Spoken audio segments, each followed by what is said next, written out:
Joining us right now with the latest in the government funding fight is Republican Senator Markwayne Mullin. And Senator, thank you very much for being with us today. I think we're trying to figure out what's happening in Washington. Hopefully you have a better idea than we do from here. There's some market turmoil this morning. Not all of this because of what's happening in Washington. A lot of it's the Federal Reserve and what we had seen. But the threat of a budget a government shutdown really is roiling people. And what can you tell us about what you know is happening at this point?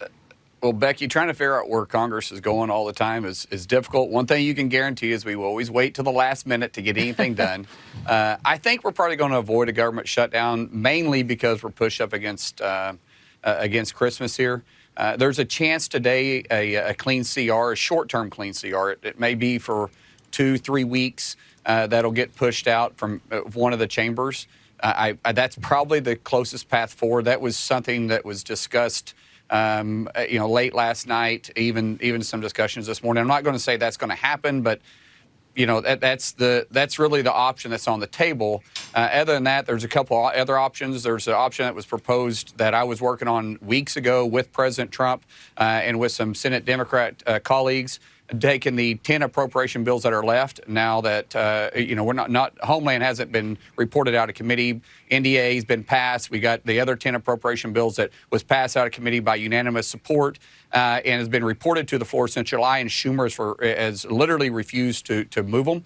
We could take all that language that has all the riders, all the extensions, and add disaster on top of it. The language is already written. It was bipartisan. Put it on the floor, add debt limit, 2-year extension on it, and pass it. And that would clean the deck for the outgoing Biden administration and set up Trump to be able to just work on the FY26 when he gets in office. I think that's a great plan, but Schumer scrapped that last week and said no deal.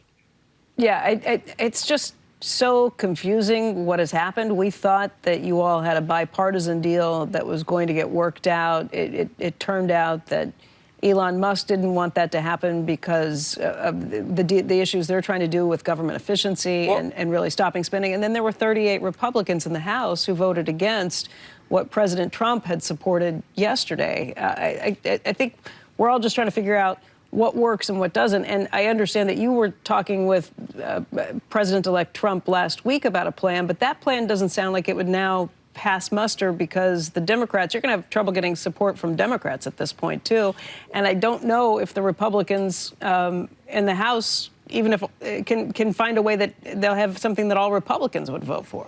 Well, Becky, I disagree that Trump just engaged last week. He's been engaged literally since he won the election. I didn't say he disengaged. I didn't say he disengaged. He may have been negotiating with you on this. But the plan that he supported yesterday did not get passed by his own party. I agree with that. But President Trump had negotiated with the White House, had been negotiating with us. I'd been negotiating with my colleagues on the Senate side. We had a deal worked out, and it was something that was agreeable.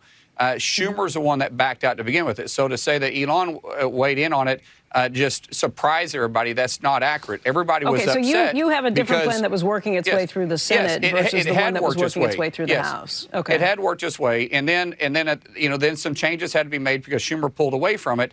The deal that Speaker Johnson was trying to work out was a very difficult deal because our number one goal is to raise the debt limit now. How about we do something inventive? How about Congress be proactive rather than reactive? We know this fight on this debt limit is going to take place. What can happen if we wait, and you know this will happen, you'll see it on your show, Come March, if we haven't really had negotiations about raising the debt limit and they start doing the special levers that they pull to keep the government open, what's going to happen is the stock market is going to get volatile again. You can see our currency start talking about taking a devaluing, and then you're going to start seeing a possibility of us defaulting, and that would be horrible. That's not what we want to do. It was Chip Roy, who's a Republican in the House, and others, 37 others, who voted against that raising the debt limit. Well, we could go back, Becky, to the original deal we had, but the reason why it was pulled is because Schumer wants to use that and no, I'm not trying to be ugly here, but basically as a weapon to hold to the president's head next year to negotiate, because that's his negotiating tool. It's been a weapon that either party has used when it's not in the White House. But we don't have to do that right now. It's not a huge thing that I'm a fan of, and never have been, because it's a silly way of saying we're not going to pay the bills that we've already agreed to the spending on.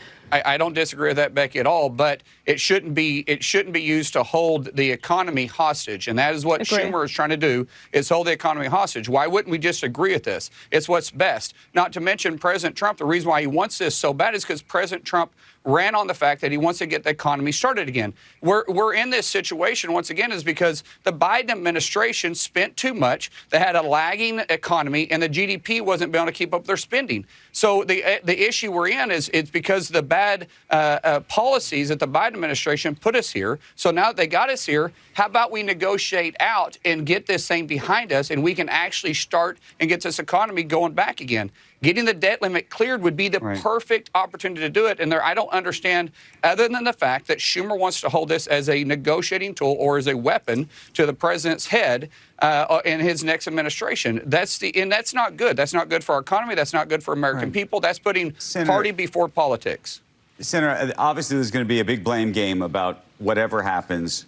That's true. I would just ask, what do you say to the government employees who may ultimately get furloughed if this does not get resolved? And what kind of expectations do you have around what happens over the next two weeks, let's say, if in fact, the folks at the TSA are not getting paid and, so much of the country is traveling, or, there's just going to be so many component parts to this. Right. Do you actually see a path that gets you there? And what do you tell all those employees? By the way, many of whom I imagine, if DOGE is successful, may ultimately not have jobs anyway. Well, first of all, I have been through these shutdowns before, unfortunately. They're never good. But I've never seen a federal employee not get back pay. Even the ones that got furloughed still got back pay. And some of them got back pay actually with overtime put in place. So every one of them is going to get paid. I just hate that there's even a question there, especially over Christmas when they're going to have bills coming due, or they still got Christmas gifts to pay. We all, Republicans and Democrats, can agree we all want to avoid the shutdown. However, we have to get our house in order, because this is going to catch us one way or the next. And so this fight is going to happen now, Andrew, or it's going to happen in July.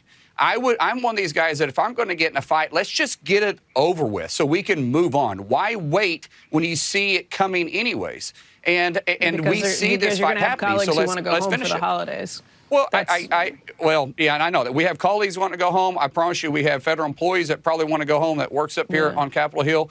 We all want to go home for Christmas. I have 6 kids there.